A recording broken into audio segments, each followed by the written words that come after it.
I'm not the kind of man who talks much. Never was.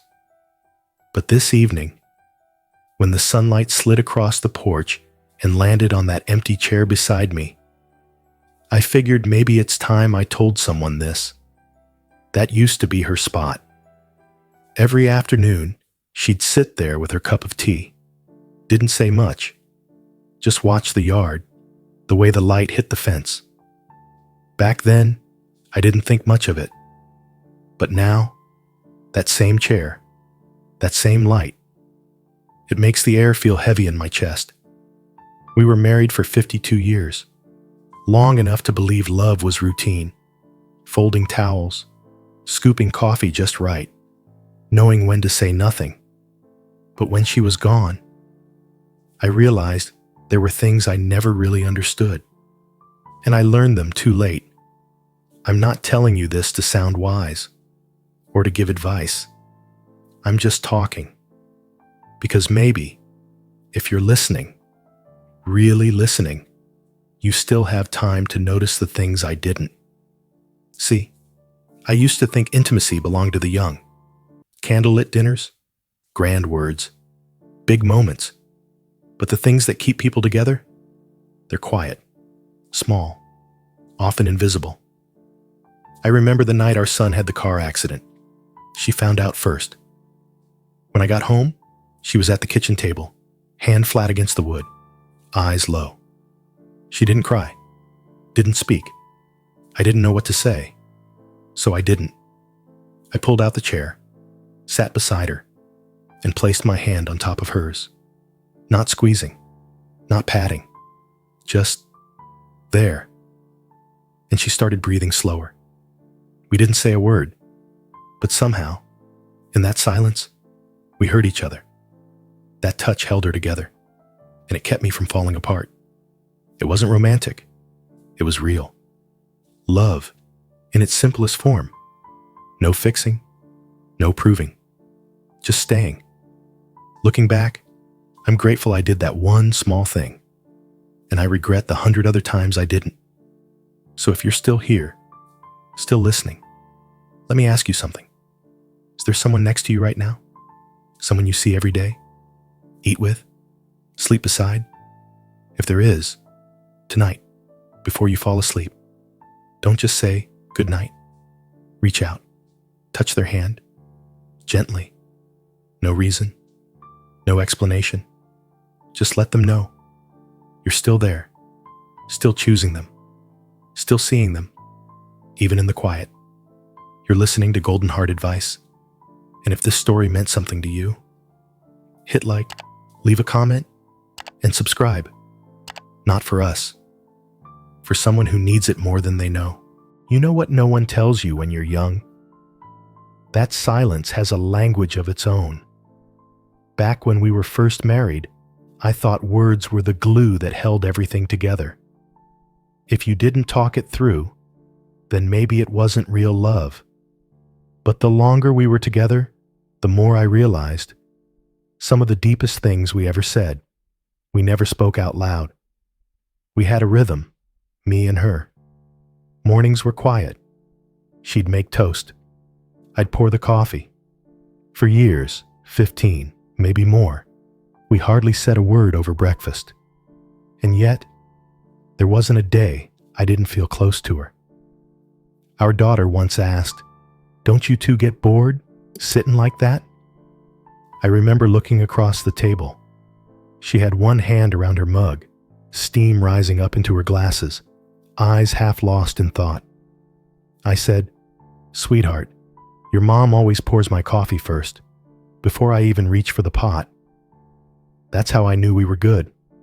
See, some people think silence is an absence, a void. But when you really know someone, silence becomes a kind of home. She never asked me to fill the quiet, and I never asked her to explain her moods. We just showed up for each other.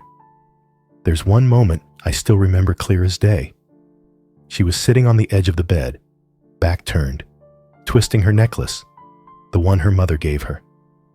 I was reading the paper, halfway through a story I'd probably read before. Then, She sighed. Not loud. Not long. Just enough to shift the air in the room. I didn't ask what was wrong. Didn't say a thing. I set the paper down, walked over, and sat beside her.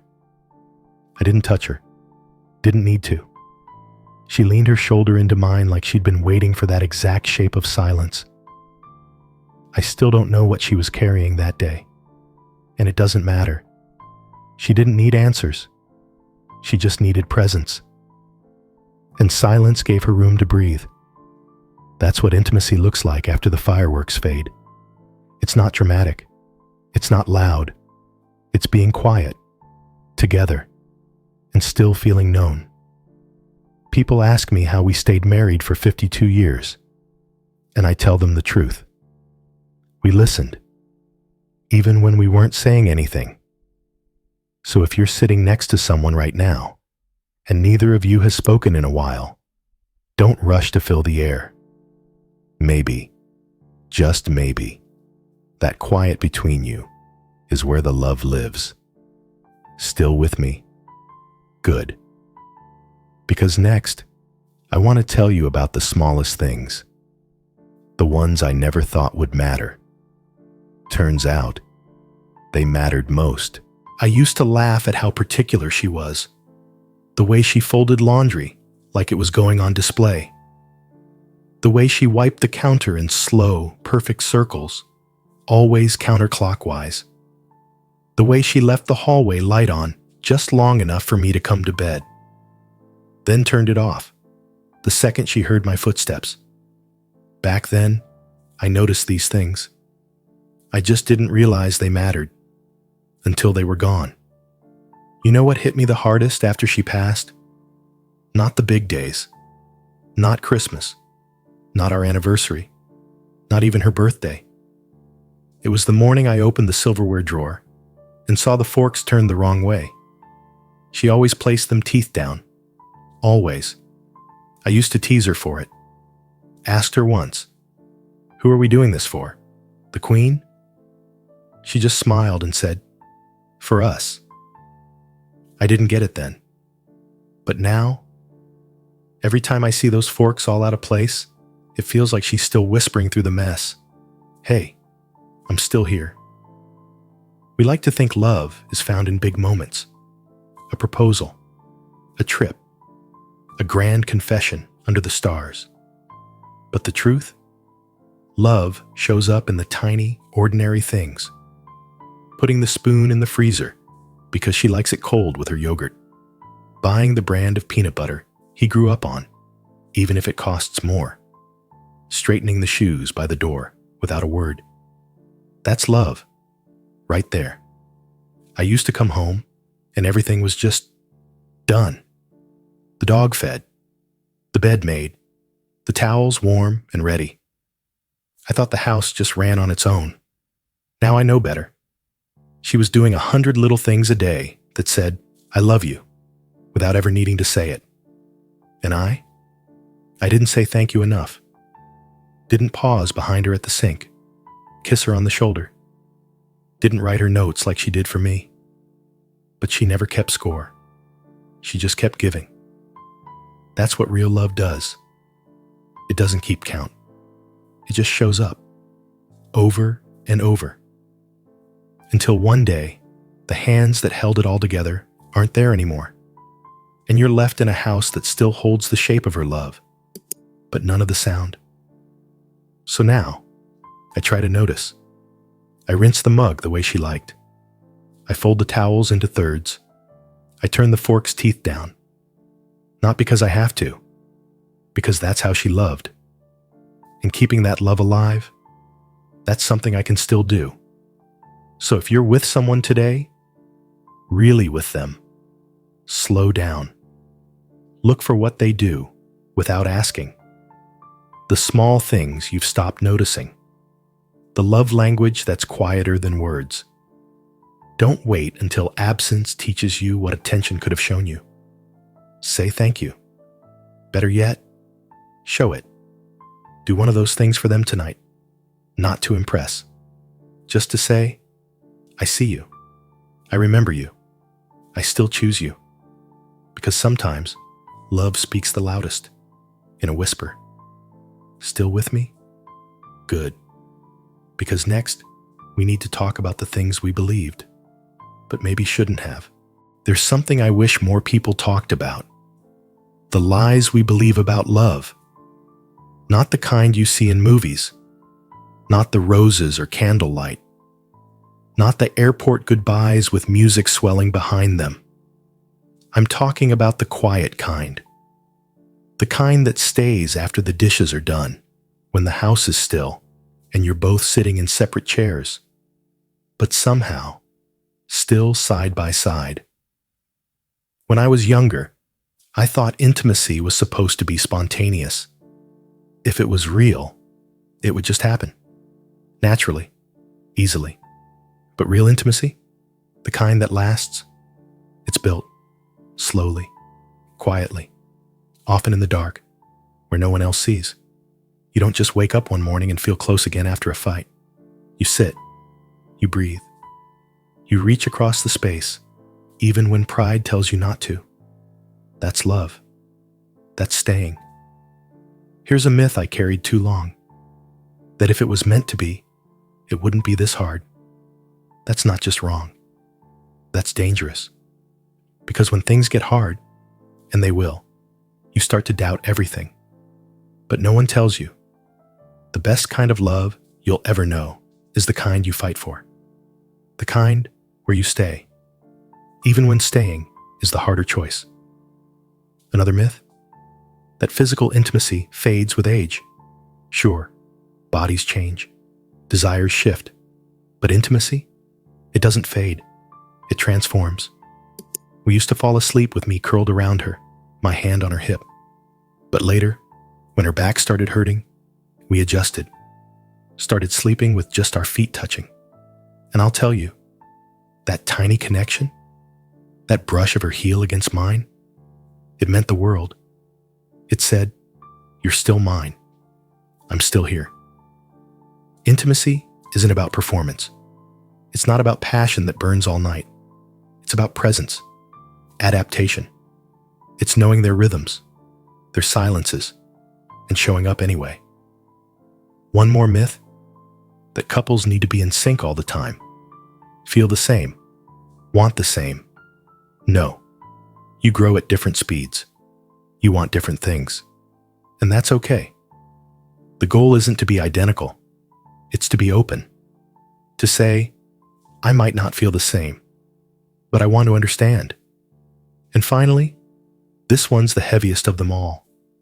That love should always feel like it did at the beginning. It won't. It's not supposed to.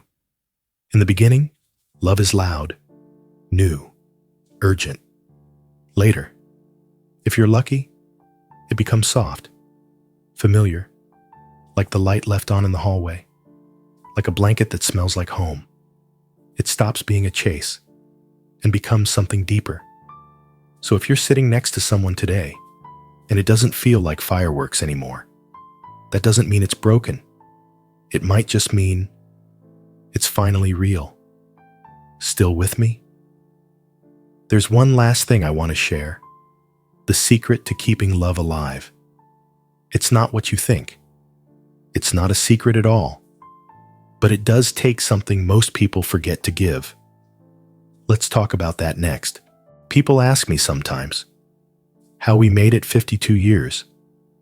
How'd you keep the love alive that long? And I always smile.